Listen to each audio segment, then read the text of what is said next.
Hey everybody, it is TorontoUnicorn here.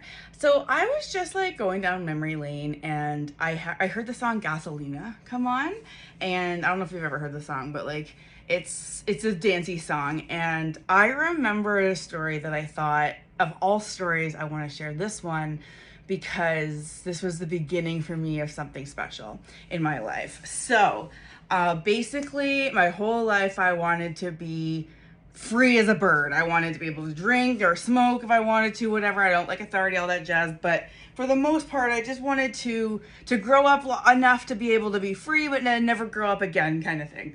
But yeah, so that's always kind of been in my DNA. And so I wanted to go clubbing when I was like underage, like when I was like 17, 18, I was like itching to go clubbing, okay? The idea of putting on a sexy outfit and dancing at a club was exciting to me. But you know, fast forward, I find out I'm a detention whore, now it all makes sense. But back then I was just like, I like the feeling of people looking at me when I'm like dancing. So like, I was just like absorbing it as like new experiences, right? But yeah, so I remember I even tried to sneak into places when I was underage. Sometimes I was successful, sometimes I wasn't.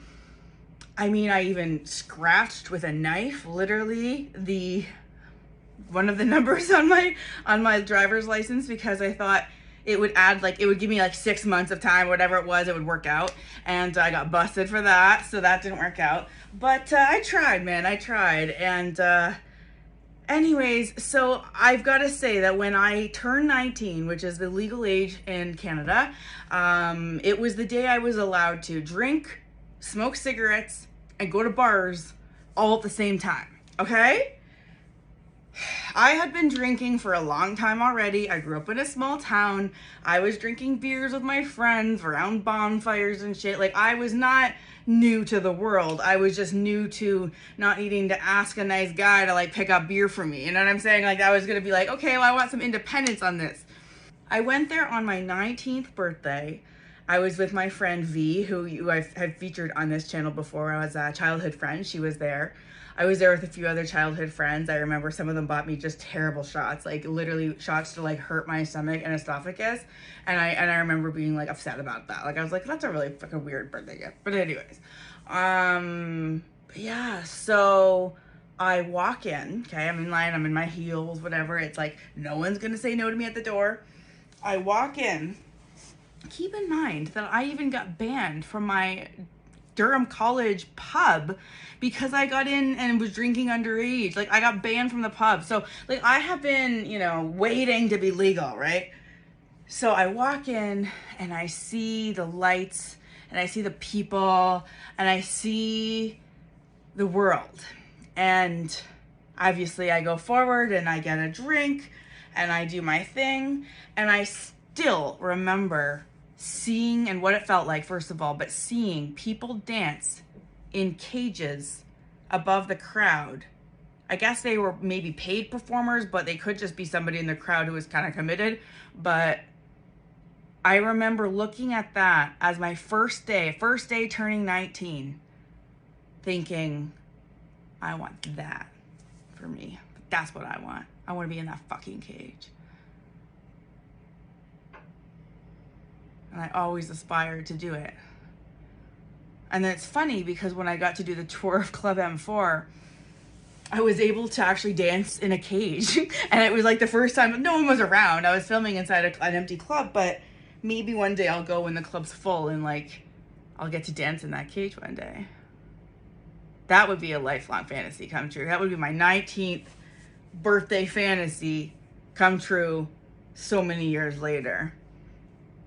It's fun to have fantasies and things on your fantasy list that don't even about sex sometimes. Sometimes they're just fantasies. Sometimes you just want to have a golf fantasy, or like if you're a tennis player, like a fantasy about playing such a fantastic game. Like, you can have fantasies about other things, So I have to say that my face, I'm sure it lights up because I got a taste on my 19th birthday of clubbing.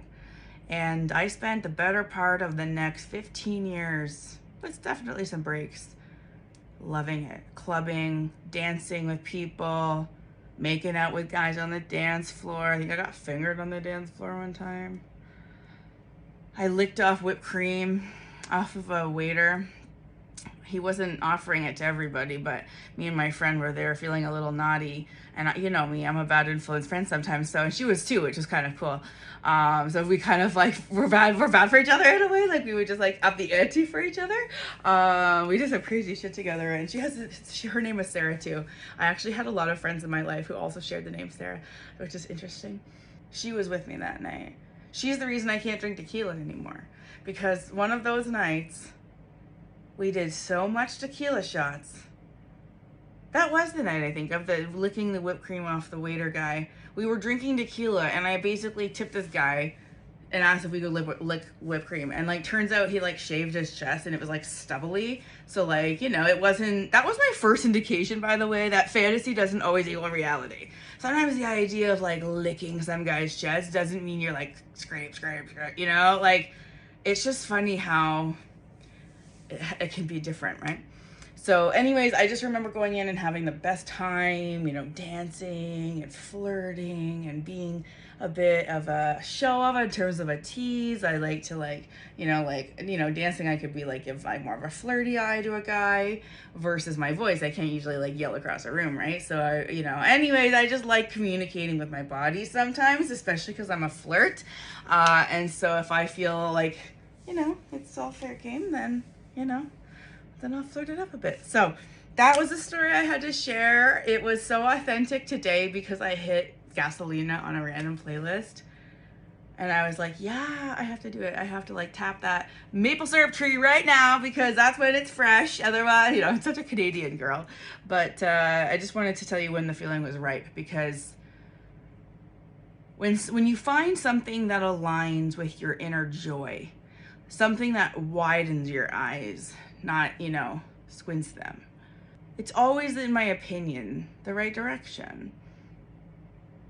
I mean, if only I knew back then, the day I walked into the club as a 19-year-old, not new to sex, but like new to speaking up in sex about what I needed and wanted, for sure. A lot of women can relate to that.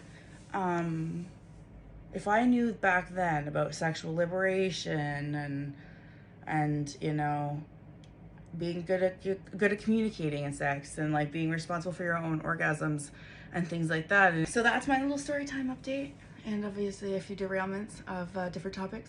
So thanks for coming with me.